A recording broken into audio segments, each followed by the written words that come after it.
Welcome to a new video. Today we will talk about Vue, a web framework compiling to WebAssembly. If you aren't familiar and want to get a very basic overview about WebAssembly, have a look on our previous video. I implemented a simple use case to implement some common functionalities for front ends like data passing and services. I don't want to withhold some good video from Code to the Moon, which you can see in a top link. So as you can see, we have an index HTML with a missing body. This body will actually inject it by Vue via the renderer.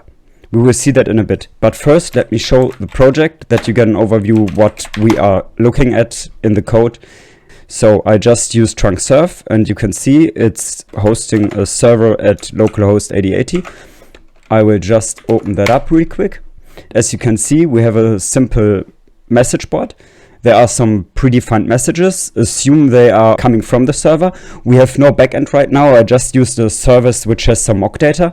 If we now enter something, it will be posted right there. As you can see, even the ID isn't counting up. I didn't implement that. To be more clear, we have this message show area where each message is rendered.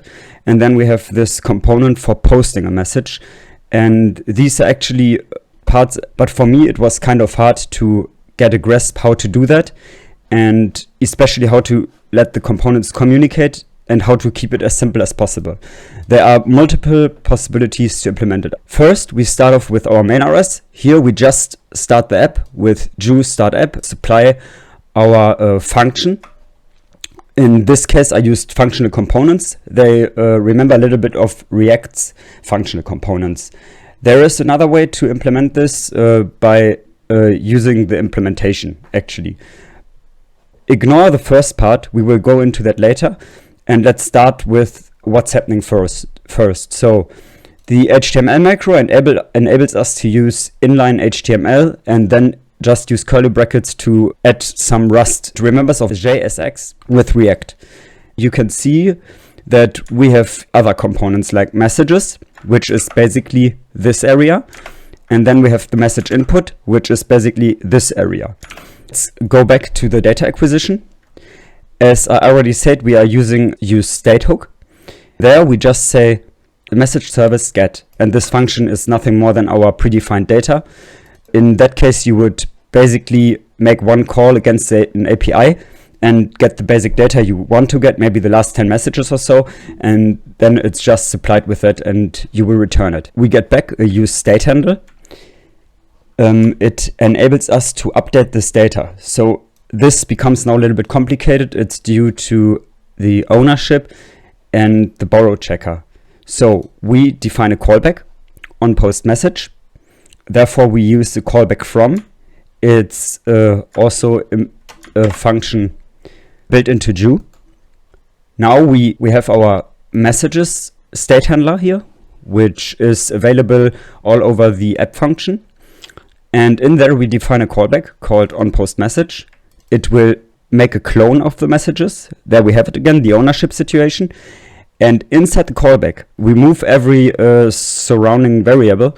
Then we will dereference and clone the messages to get access to the vector of our messages. So we need to do several clones. We first clone that state handle, and then we unpack by dereferencing this messages app the vector, and then we clone that too. Because if we now pass it in, it would be removed. And we had no access to this state handler, which we want to update. So now we just get the data as we are in the onPost messages, meaning that if you enter a message and click that button, the entered message should be added to our vector, and then we update our state handler with the new vector. That is basically what's happening. And here you see this is hard-coded too. I mean, I could get the latest object ID and just add that, or normally you would do that in the backend and add this ID. So, and now we can see that this onPost message is passed forward. There is kind of syntactic sugar. I could also use onPost message and say it's that, but due to the fact that I used the same name as the attribute is called, we will see that in a bit how to define attributes. I can just write this Basically, the same would go on here, but due to the fact that I'm cloning everything, I think it can't infer that we want to use that name. So we need to do it that way. So let's first look into the messages component. We build a struct which basically resembles our attributes on the messages tag. And this is basically our messages we have here. So we define it to be a vector with message props, and message props, super simple, is just an attribute with attribute value. But we'll see that in a second. And again, I define a functional component. This is also the name of the HTML tag. So again, we call this function, we pass in the props right now.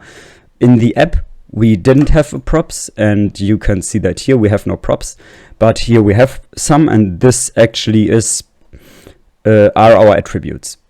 So now we have again HTML. Here I iterate over the props, then I add in again the macro, and I return the rendered message. So we have, this is our messages, and each message is also in an own component. And if we now have a look in here, again we see our message props, which is object and text ID, which I supply over here. And as you can see, I need to make it owned, as otherwise it wouldn't be available in here anymore. We still need to have access of them on the message variable all the time. So back in the messages, you can see now that I just render the object ID and then render the text. Kind of simple. And now back to the message input, which is basically the interesting part. We remember the onPost message, which actually describes what to do if a message is posted. I mean, we could do anything else on the onPost. So I put that up in the top, in this case in the app component. I also could handle it down here and just pass the handler down. But then I would have hard-coded it to this special component. If you want another function on the post button, or have another kind of text with a button thing going on, you could reuse it and then define what it should do in the end. In the top, we define our input properties, as we already seen before. It's basically the onPost message callback. We pass down from the app component in here, and then we define our function component, in this case message input. It gets the props, and now it gets a bit tricky. Let's first talk about this. It's basically an empty string. We make a state handle again, and it's initialized with an empty string. This empty string is then assigned to the value of the text area, meaning it will always have this concrete value in there. And additionally, we have our onInput handler.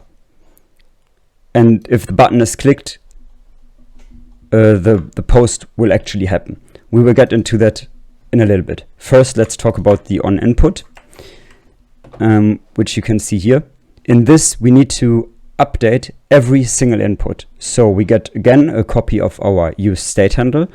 Again, we define our callback, move the state handle inside our callback, and here we get the input event passed. This input event contains the data. If it's a printable character, you will get some value. So in this case, we set the text to be our actual text plus the value that we got passed here. But there is also the none case, and it's non-printable characters, as far as I could see that. So meaning if you press backspace, delete, or enter, it's basically none. And I wasn't able to find out how to differentiate those inputs. So in that case, I'm just emptying the whole text. I can show you in the app actually. If I write something and now press enter, it will just be deleted. It's a little bit unlucky, but that's how it works in this case. So, and now the text will be updated. We actually need to handle it manually. I found it a little bit weird, but understandably, because it's not like in JavaScript where you press a button, then have a reference on the text field or get the text field and then just take the value of that and send it out. We really need to handle that state actively inside our functional component. Yeah, it's kind of like in React.